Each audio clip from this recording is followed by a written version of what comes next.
되게 재밌었던 것 네, 같고요. 재밌습니다. 그럼 이제 네. 다시 이제 세 번째 책. 네, 세 번째 책은 제목도 특이하네요. 아빠의 아빠가 됐다라는 책인데요. 네. 이 책은 조기현 작가가 쓴 책이고 조기현 작가의 첫 책인데요. 네, 첫 책이군요. 아빠의 아빠가 됐다는 거는 조기현 작가가 18살 때 아버지가 쓰러지셨어요. 그리고 20살 때부터 아빠의 보호자가 된 거죠. 네. 그래서 그 이야기를 쓴 건데 굉장히 우리는 어떤 나의 그 어두운 면이나 나의 불행한 면들을 이렇게 끄집어내서 글로 쓰는 거를 굉장히 이게 재밌을까? 아니면 내 치부를 드러내거나 아니면 나의 슬픔을 드러낸다고 해서 누가 공감해 줄까? 이런 생각들을 많이 하는데 사실은 이런 이야기를 하면서 충분히 공감할 수 있는 이야기도 있고요.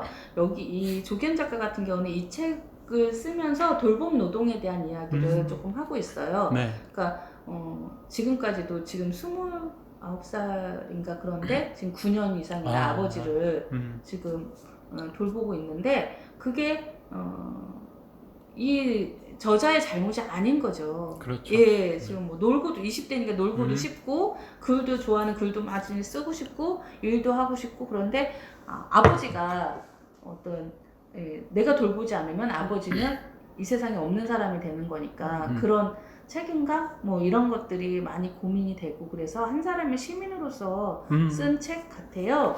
네, 그래서 한 대목을 또 좀 저희가 읽어드릴까요? 들어보도록 하겠습니다. 어떤 고민을 담고 있는지. 8년 전 아버지와 나는 다시 만났다. 아주 잠깐 지나가는 위임인 줄 알고 떠맡은 일이 정권이 돼버렸다.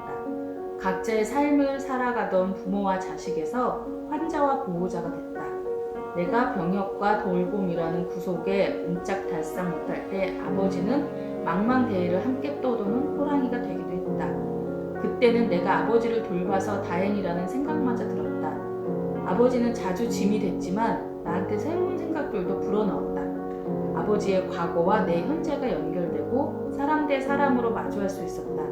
그렇게 유동적이고 다양한 관계로 만나고 헤어지는 과정이 8년이나 걸렸다. 이런 대목이 있어요. 그러니까 어떤 자신의 돌봄 노동에 대한 고통이나 이런 것들을 가감없이 끄집어냄으로써 사회의 이야기로 조금 이야기를 하고 싶은 그 마음이 많이 들어있고요. 정말 좋은 책이고 되게 잘 읽히는 저도 들어보니까 내용이 되게 좀 개인적인 이야기 그러고 하면서도 또 잊어버렸던 할아버지 돌봄을 하면서 또 아버지와 새로운 만남을 가지게 되는 계기가 있고 동시에 우리가 많이 사회에서 좀 놓치고 있는 부분들이 있는데 육아라든지 부양 이런 것들이 어떻게 보면 이게 개인의 몫이 아니라 좀 전 사회가 공통적으로 나서야 될 부분이 아닌가라는 얘기를 생각해 봤어요. 그래서 참 개인적인 얘기임에도 불구하고 그 울림이 사회적으로 좀 영향을 줄 수 있는 그런 책 같습니다. 내용이 굉장히 좋은 책 같고요. 제목도 참 좋은 것 같아요. 그죠? 아빠의 아들이 이제 아빠의 아빠가 표지도 됐다. 너무 분홍분홍 예쁘잖아요. 그렇습니다. 요새는 책들이 다 예쁜 것 같아요. 저도 좀 이게 예쁜 표지 디자인을 냈으면 좋겠습니다. 다음에는. 응원합니다. 알겠습니다. 그리고 이제 오늘 네 번째 책인데요. 되게 기대가 돼요. 제목부터 그런데 좀 자세한 소개 말씀 부탁드리겠습니다. 이건 시집인데요. 시가 먹고라는 시예요.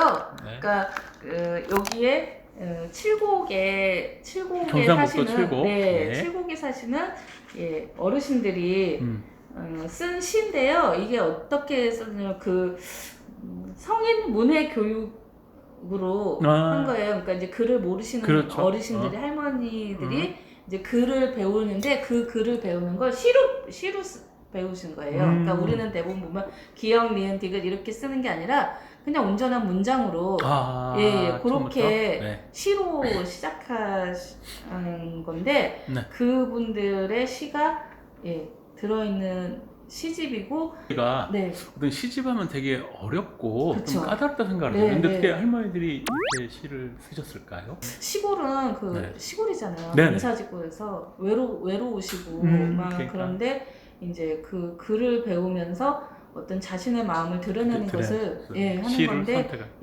여기에 이제 이 시를 쓸 때 같이 함께 해주셨던 시인이 이제 김혜자 시인.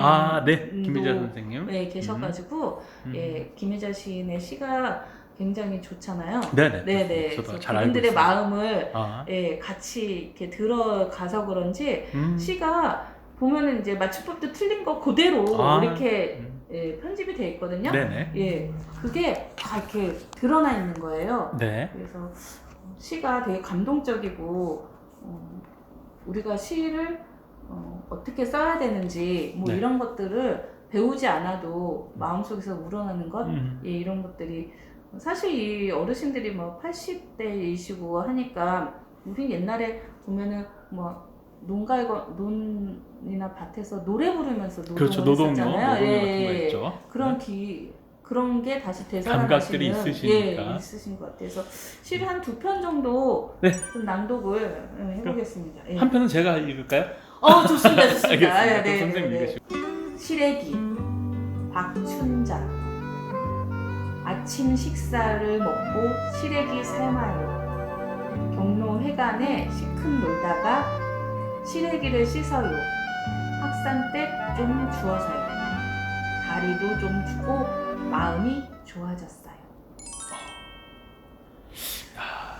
그냥 사실 어떻게 보면 굉장히 쉬운 그죠? 단어들인데도 네. 불구하고 할머니의 마음이 네네. 누구에게 꼭 주고 알잖아요. 어디 가면 그럼 손주한테 맞아요, 뭐 좀 맞아요. 더 주고 네. 며느리도 주고 네. 아범도 주고 그 나눠주신 마음이 그죠? 예. 그냥 시래기라는 하나의 소재에서 나오는 것 예, 같습니다. 4행짜리 시인데 네. 정말 담백하고 아무것도 없고 뭐 이래서 저래서 이런 얘기 없이 그냥 보이는 그대로 표현하는 그게 마음이 딱 드러난 게 이게 이런 시가 저는 좋은 시가 아닐까. 자신의 삶을 예, 가져와가지고 진솔하게 쓴 시가 좋은 시가 아닐까 저는 그렇게 생각했는데 네. 이 작가님도 한편 네, 그럼 저는 제가 원하시는 직접 네. 고르시면 제가 사실 시집에서 우리가 보통 시집을 보면 전부 좋기가 어려워요.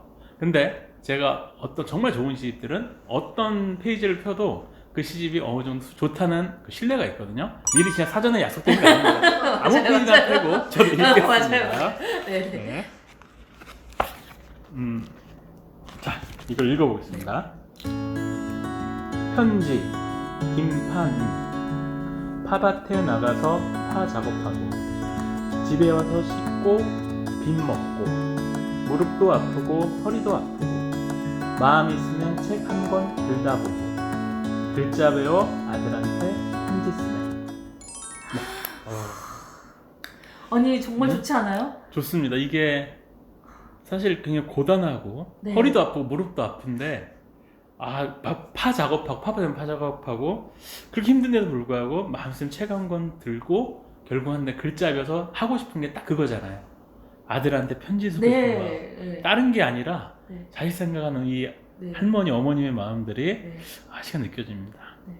제가 운이 좋은 게 아니겠죠. 이 네, 시집에 있는 다른 전파리, 시들이 네, 전부 네, 이 네, 정도의 맞습니다. 감동을 네. 전할 수 있을 거라고 맞아요, 제가 맞아요. 믿겠습니다. 네. 네. 정말 좋은 책이고요. 네. 부제가 칠곡 할매들 시를 쓰잖아요. 네. 3천원 출판사에 나왔고 네. 제가 알기로는 이 관련돼서 영화도 있지 않았었나요? 네, 다큐 네. 멘터리 영화를 개봉을 했었죠. 네. 네, 칠곡 할매. 아마 보시게 되면은 용기를 내서 네. 글이라는 게 사실 자기 마음을 전달할 수 있으면은 최고의 글이라고 생각합니다. 그렇죠. 이런 내용들이 충분히 담긴 시집이라 생각을 드네요. 네, 진심을 다해서 쓰면 어쨌든 내가 쓴 내 글을 볼 때 어떤 진심을 다했다 아니면은 정말 잘 썼다 뭐 이런 마음이 들면은 그 마음들이 다른 사람에게도 다 전달되는 것 같아요. 네, 예. 우리가 아무리 기교가 좋아도 진심을 이길 수는 없는 것 같습니다. 네. 그럼 네. 이제 지금까지 책 소개를 정말 잘 들었고요. 정말 참 소개드린 책 하나하나가 네. 다들 흥미로운 내용이라서 네. 제가 이제 여태까지 소개드린 책 했는데 거의 절반 이상을 오늘 한 편에 소개해 주셨는데 제가 좀 더 열심히 하겠다는 생각이 듭니다. 아유.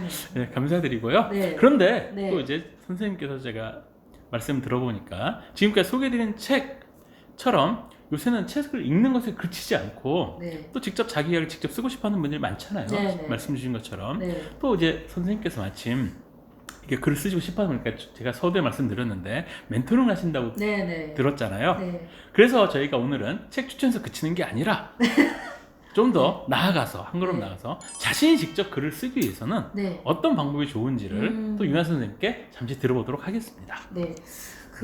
저는 그러니까 내 이야기를 내가 쓰기는 하는데 그 글쓰기는 저는 일기와 다르다고 보거든요. 아. 일기는 나만 보기로 할 수 있잖아요. 네네. 그러니까 SNS도 마찬가지로 그게 나만 보기로 할 수 있잖아요. 나만 보기로 하는 거는 내 감정을 온전히 막 해서 막 온갖 감정들을 넣어서 쓸 수 있다고 저는 생각을 해요.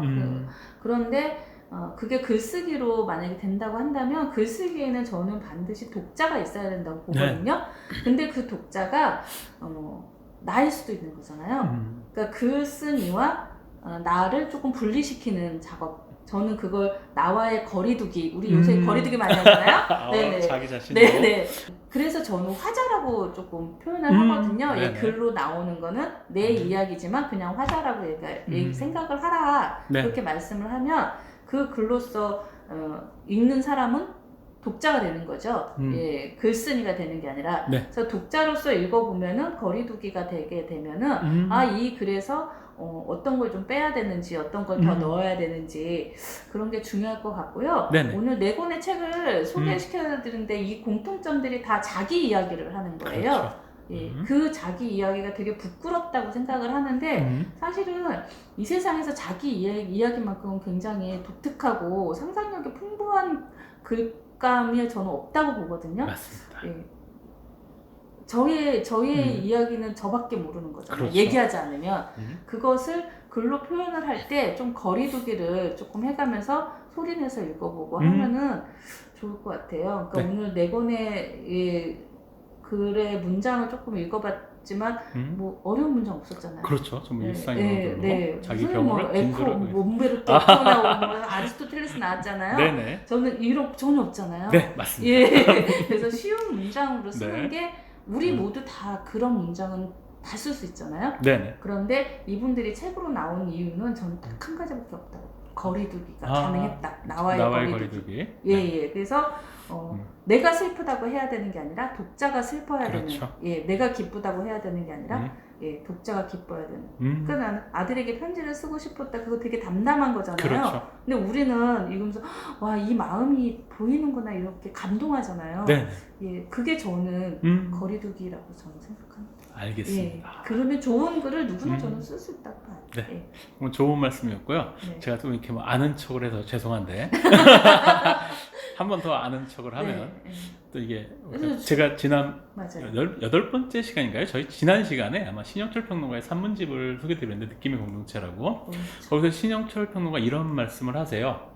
글을 쓴다는 것은 그 어떤 공동체를 향하여 노를 저어가는 길이다. 네. 그러니까 우리 글을 쓴다는 거는 결국 자기 자신에서 그치는 게 아니라 다른 사람과의 내 소통을 위해서 맞아요. 길을 가는 거거든요. 그래서 그런 길을 가기 위해서는 내 얘기를 들어달라고 일방적으로 전달하기보다는 나와의 거리두기, 지금 말씀 주신 그 거리두기를 둔 다음에 그래서 다른 사람은 이걸 어떻게 볼 수 있을까? 그런 걸로 내가 그 사람을 배려하는, 소통하는 마음에서 그런 식으로 글을 접근한다는 방식으로 네, 들으면 좋을 것 같습니다. 아, 정말 좋은 말씀 드렸습니다. 아무래도 네. 확실히 제가 혼자 진행하는 것보다는 훨씬 더 알찬 시간이 된 것 같습니다. 저도 선생님께서 소개해드린 책들을 꼭 찾아서 읽어보겠습니다. 네. 그리고 저희 지금은 많이 적지만 이 양민 독서를 시청하신 분들께서도 소개해드린 책과 한번 보시고요. 그리고 곧 나오게 될 유연아 시인의 신작도 함께 기대해 주시길 부탁드리겠습니다. 마지막 인사 말씀 부탁드리겠습니다. 네, 오늘 그냥 짧은 시간 예, 김대현 작가님이랑 이야기할 수 있어서 좋았고요. 요새 이제 한참 하는 뭐 임계장 이야기라든가 뭐 다른 에세이집도 많이 좋은 에세이집도 많이 있는데 이 책들은 그 중에서도 제가 가장 좋아하는 책이고 예. 같이 읽어보면 참 좋을 것 같아서 했고요. 글쓰기가 어려우신 분들, 그런 분들이 읽어보면 훨씬 더 좋을 것 같고요. 초대해 주셔서 감사하고요.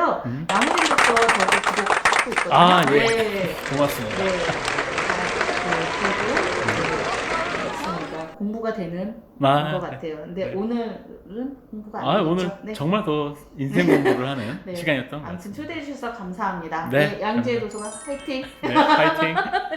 네. 네, 말씀 잘 들었고요. 이제 마치기 전에 잠깐 다음 시간 예고를 드리려고 하는데요. 다음 시간도 오늘처럼 초대 손님을 모시고 이야기를 하려 합니다. 초대 손님이 누구신지는 당일에 공개하도록 하겠습니다. 그러니 궁금하신 분들은 꼭 시청해 주시길 바라겠습니다. 지금까지 양우진 독서였습니다. 감사합니다. 감사합니다.